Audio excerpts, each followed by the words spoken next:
Disney is at it again with more changes that have fans scratching their heads. Hello everybody, welcome. With the whole world watching to see how Disney remains top dog in the theme park industry, they make the bold decision to remove yet another perk?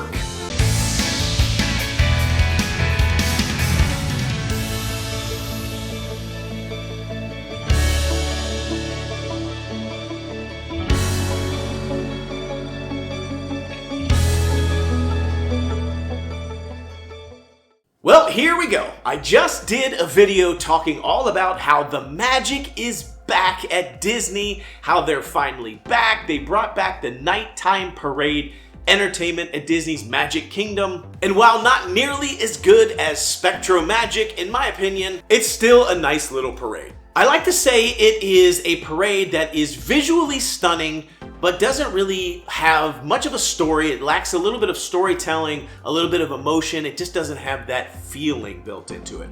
But it's still a good show, and I am glad they brought that nighttime entertainment back in the form of a magical nighttime electric parade. But now, here we are only a few weeks later, and we're back to having another announcement of a perk being removed from the parks. We have this new announcement around Disney removing the early entry perk for hotel guests at Disneyland in Disney's California Adventure. It's a bold strategy, Cotton. Let's see if it pays off for them. Early entry was first introduced at Disneyland and Disney World a few years ago. This is an exclusive perk to hotel guests only. It essentially allows them to get into the parks earlier than any other guest of the theme park. For Disney World, this replaced a feature called Extra Magic Hours that had been going on for years at Walt Disney World. Extra Magic Hours was a perk that you got as a hotel guest that allowed you to get into the park early on certain days, and even had extended evening hours on specific days as well. So for example, at Magic Kingdom, they may have Extra Magic Hours that could be 2 or 3 hours beyond park closing. So in the summer, this meant that Magic Kingdom, you could stay from 11 a.m. to maybe 2 a.m., even 3 a.m. on rare occasions if you were a hotel guest. This was a huge perk. They also, on certain days, had early entry. You could get in an hour early to the parks. Now, this was not every day. There was always an Extra Magic Hour perk, but it wasn't every day, every park. So for example, Magic Kingdom might be on Monday and Wednesday, and then Epcot may have an early entry on a Thursday, and then Hollywood Studios may have a late evening for an extra hour or two on a Saturday. And so it pretty much rotated between the four parks. It would have early on some, late on others, and so it was a variable thing. You got different things. Currently, you get into any of the parks early every single day, and so you can pretty much plan around it. You know that every day, it doesn't matter if you're going to go to Magic Kingdom or Epcot that day, you've got early entry. Whereas the old system, it was variable by the day. I personally felt like that was a better system. If I'm being honest, I like the larger blocks of time. We rarely use the early entry. We usually ended up using the evening hours, so the Extra Magic Hours that were 2 or 3 extra hours after the park closes. So for me, I felt like the early entry was a step back when they switched it at Walt Disney World. For Disneyland, this has varied a little bit. It was an hour when it first got created, and now it's down to a half an hour. So every day at Disneyland, you can go to Disneyland or Disney's California Adventure, and you get in a half an hour early before anybody else if you are a hotel guest. Now, of course, just like any of the other Extra Magic Hours and evening hours, that is for select attractions only. It's not for every single attraction in the park.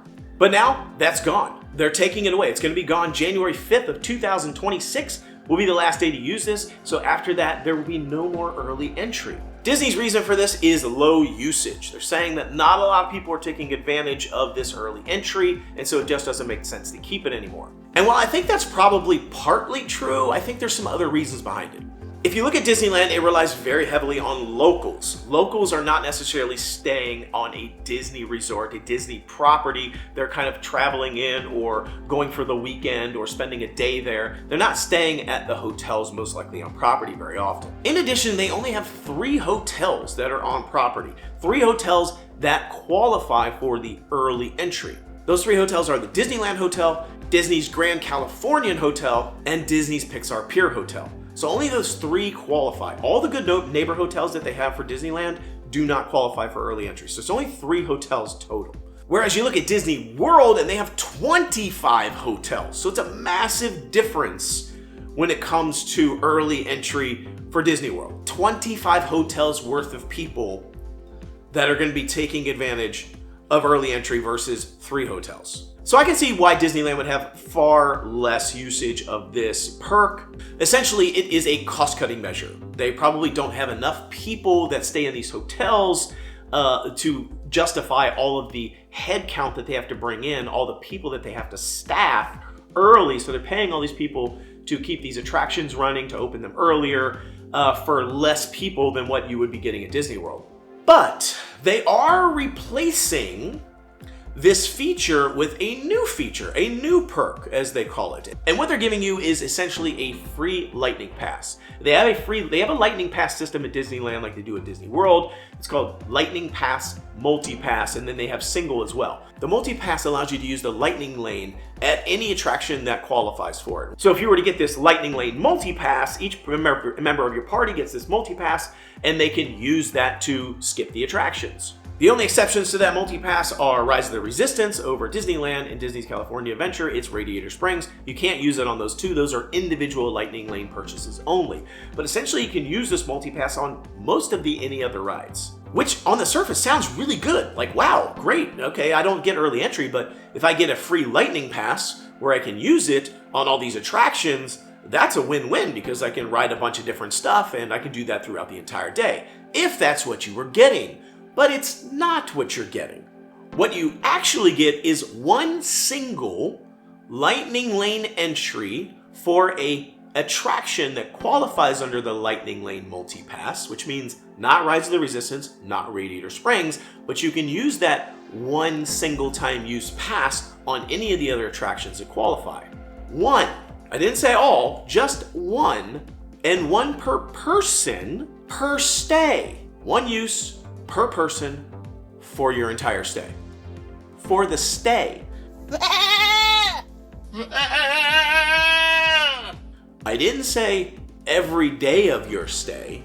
I said once for your entire stay. Which means if you're there for a week, you're there for 2 weeks, doesn't matter. You get one use. Not one day of use, one attraction. So essentially the new perk is, if you stay at our hotels, no matter how long you stay, we will give you a one-time use pass to skip the line-ish. It's not a total skip, but some of them can be kind of long, but skip the line for one attraction, one time. That's it. What?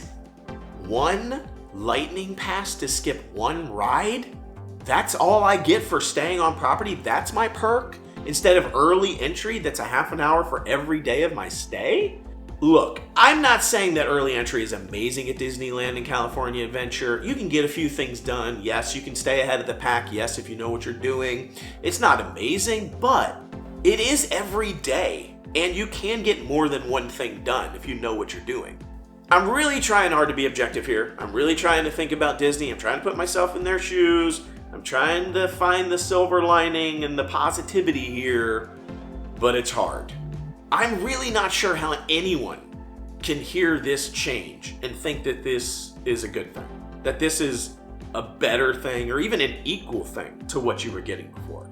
Okay, maybe some people might look at this and go, okay, yeah, I don't do early entry because we wake up at noon every day when we go on our vacations. There's people out there that do that. They don't like to get up in the morning. So great. So anyone who doesn't wake up and go to early entry, well, at least you're getting one single free fast pass. Cool. Free Lightning Pass. That's awesome. But aside from those people, everybody else has to look at this and go, this is kind of a loss, right? Like, this is another perk you're taking. Another perk removed for hotel guests at Disney, which seems to be kind of a common theme that they're doing lately, taking more and more perks away and giving you less and less incentive to stay at their hotels. So the big question then is, are they going to do this at Walt Disney World? And if I think about it, and I'm really trying hard here, I don't think it's going to happen at Walt Disney World. I don't see them implementing this change.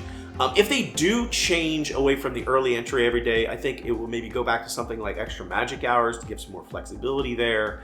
Maybe they don't have to staff every park a half an hour to an hour early. I feel like if they do a change, it'll be something more like that. I don't see them taking away this perk from Walt Disney World at this level. If they do take it away from Walt Disney World, they're not going to be able to say it's because of low usage. Like, they won't be able to use that excuse. They'll have to come up with some other reason why they would be removing it, because it is very heavily used in Walt Disney World. Because Disney World is just a different animal than Disneyland. It's got a different mix of people. People fly in all over the world. They're paying tons of money. They're spending lots of dollars to stay for a long period of time. Whereas Disneyland is much more, like I said, local. So I just don't see it happening. I really hope not.